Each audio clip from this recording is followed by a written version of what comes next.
very poignant thing that Brother Kelly stated a moment ago in terms of like in a community approach. I'm a strong believer in the village, it takes a village, to raise a child theory. That is at no point in time more relevant than today. The question I always pose folks, because again, there's no parent that wants to see harm come to their child. Even if they're ignorant of certain things or just don't know certain things, there's no parent that wants harm to come to their child. So then the question becomes, why don't the parents know? Well, we can sit around all day and debate about that. The bottom line is that if we all do what we can, so in the form of volunteering in schools, helping out with libraries, doing all these sorts of things, then we can immediately have impact. But the question I always ask is that, okay, so now this child might not even have parents. Now whose responsibility are they? It's all of our responsibility. We make a collective assumption.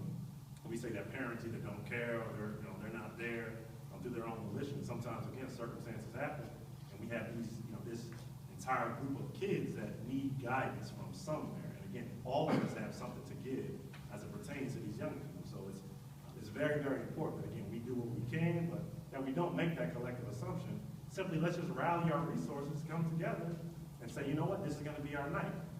We're at this school, we're at this library, etc.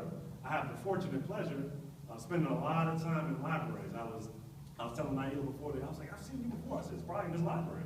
Well, I have a cool problem. When we go to the library, my son and I, he's asking me, can he get more books?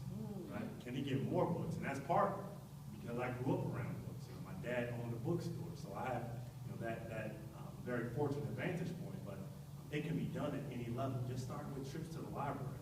So because of fines, I'm like, all right, son, you can only get 4 books this time. I mean, but what a great conversation to have. And that's something that he, myself, and his mother, we put a lot of effort into to kind of bringing that around. But it can start at any age with just small steps. Let's just go to the library.